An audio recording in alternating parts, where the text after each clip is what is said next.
So for our first outing into church history, we're going to have a look at one of my great heroes of the church era, and that is Augustine. Augustine was born in 354 AD in North Africa, a place called Tagaste, and he was born to a pagan father and a Christian mother. Grew up in Tagaste, went to school. When the money for the family ran out, he was sent back to Tagaste, and so at 15 he was milling around in Tagaste with not much to do. Looking back at that time later in his life, he tells a story about going scrumping for pears. So he and some friends were out causing trouble one night, saw this pear orchard, pinched loads of the pears, more than they could possibly eat, he said. And they did it not because they needed the pears, but it was just for the fun of it, because they knew it was wrong. And he talks about that later on in one of his books, which I'll get to in a moment. So then at 17, he's sent off to a place called Carthage in North Africa, and that's really like our college university. And there he is studying in Carthage, and he meets a girl, and they fall in love, and they have a child together. At this point, Augustine is 18, and they have this child, Deodatus, and the family don't really approve of this. But he finishes his studies while he's in Carthage. Now, while he's there in Carthage, he meets the Manichees. They're a sect, a group that believe various philosophical ideas, sort of mixture of various ideas. He's very interested in that, got lots of questions, so asks lots of things of these people. They keep promising that one of their leaders will be coming soon to Carthage. He'll meet with Augustine and answer all of his questions. Eventually he does meet with him, but doesn't answer really any of Augustine's questions, so he gets disillusioned.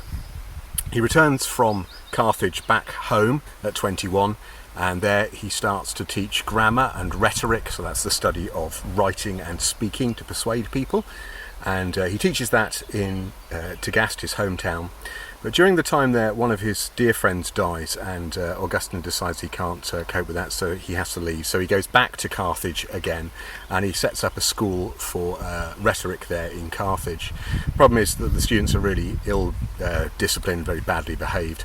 And so he decides that really he needs to leave and go to Rome. His mother Monica doesn't like this idea very much, but there it is.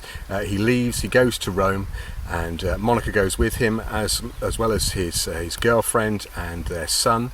And while he's in Rome, he's teaching in rhetoric. But the students, while they're better behaved in Rome, they don't pay their fees.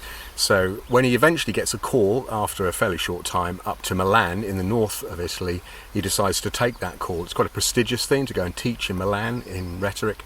So he goes up there, and there he meets a man called Ambrose. Ambrose is the leader of the church in Milan, the Bishop of Milan.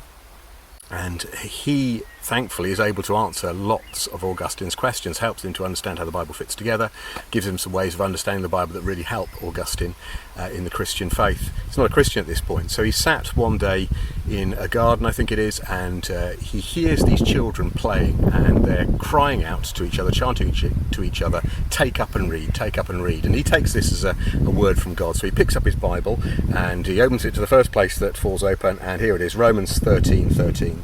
Let us behave decently, as in the daytime, not in carousing and drunkenness, not in sexual immorality and debauchery, not in dissension and jealousy. Rather, clothe yourselves with the Lord Jesus Christ, and do not think about how to gratify the desires of the flesh. Now, Augustine already at this time knew a little bit about the desires of the flesh, things that were pulling him. So he'd had this relationship with this woman that had lasted for 13 years, and then other things had gone on, and so this really hit him like a ton of bricks, and he really felt convicted by this, and he repented, and he turned to the Lord Jesus, and he became a Christian. From that point on, he carried on teaching in Milan, but he also got connected with the church where Ambrose was, and became part of the church there and served in the church.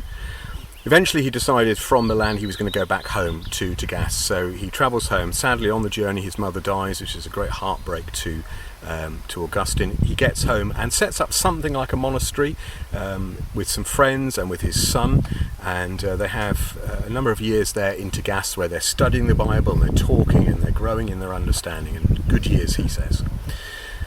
Now, during that time he's not doing much mixing, but he has to go up to a place called Hippo, just to the north of Tagaste, right on the edge, on the coast of North Africa.